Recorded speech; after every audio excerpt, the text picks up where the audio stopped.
Hey, this is Dan. We're working on the 1250 GS Adventure again today. If you're new to the channel, we just bought a 2024 1250 GS Adventure, one of the last ones that's available here in 25, and we're making some additions to it.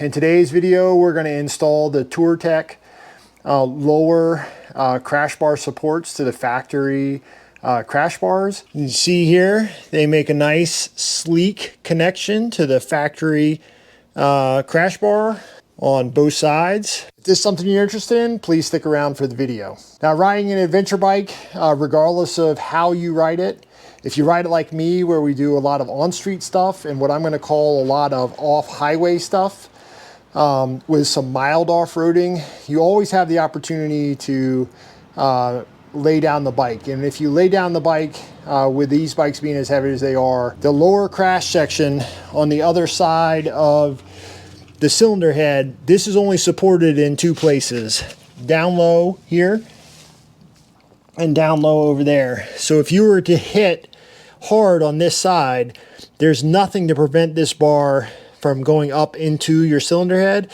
except for a crash bar extension, which ties this bar directly to the frame.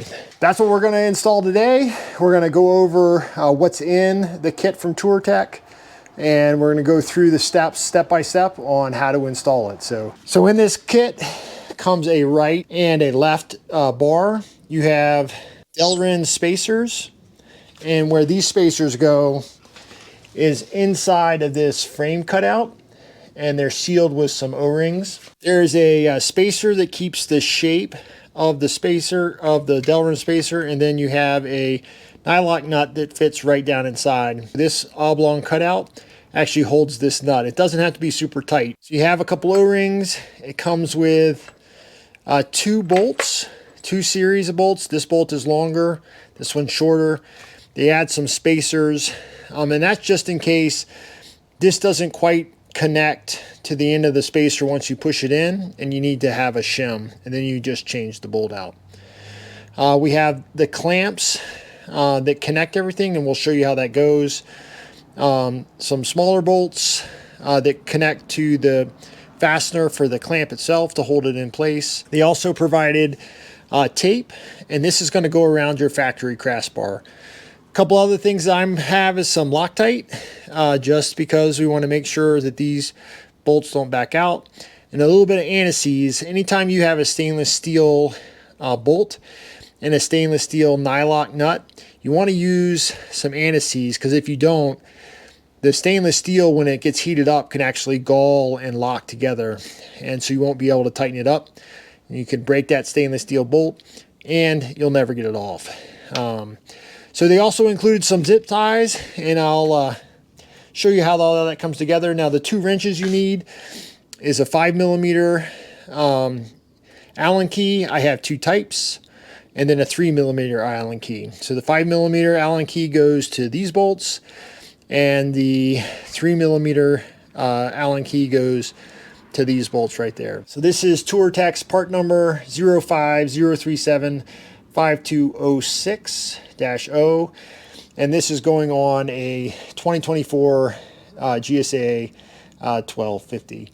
So the first thing we're going to do is we're going to roll these O-rings down on both of those Delrin spacers. So I just take the O-ring and just roll it down until it goes into its groove like that, and then we'll take the second one, roll it past until it fits in the groove, so you can see that. We're going to take a little bit of Dawn dish soap and put this on before we push it in. So from here, we're going to take this washer that's kind of cut to fit the inside of that. Make sure it's sitting nice and flat, and then we'll drop in our nut so it sits in, and just leave it loose. So on the other side, we're going to do the same thing.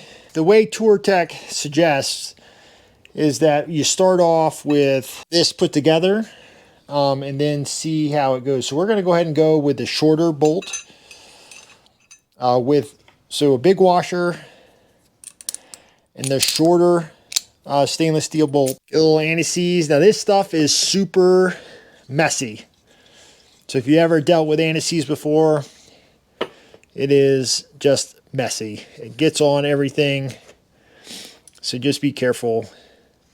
You don't need a whole lot, just a little bit on the tip. So we're going to go ahead and just put a little bit of soap on here. And all that's going to do is just kind of help us slide this in. All right, so we're going to go ahead and just push this in place. It just slides like that, and then we can see whether or not everything lines up. So based on how this is supposed to fit, you're about an inch away from the plastic guard that comes. And you can see how that's sitting in nice and flush. So it lines up pretty good. So we're going to stay with the single bolt, the shorter bolt, and not use any spacers. So we're going to go ahead and take some of the included kind of finish protection and kind of wrap that around the factory bar, protected from the clamp and the bar itself. All right, so the bracket, this gets connected by this clamp right here, and you can see it's got a little oblong piece. That's where this funny looking piece kind of fits in. That way you just have to hold it with your finger while you screw in the included hardware. So the first thing we're going to do is kind of fit this up around it.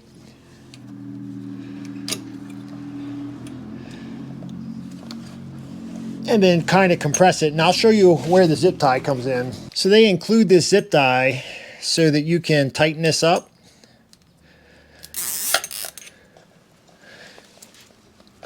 As you're compressing it, to kind of hold it in place.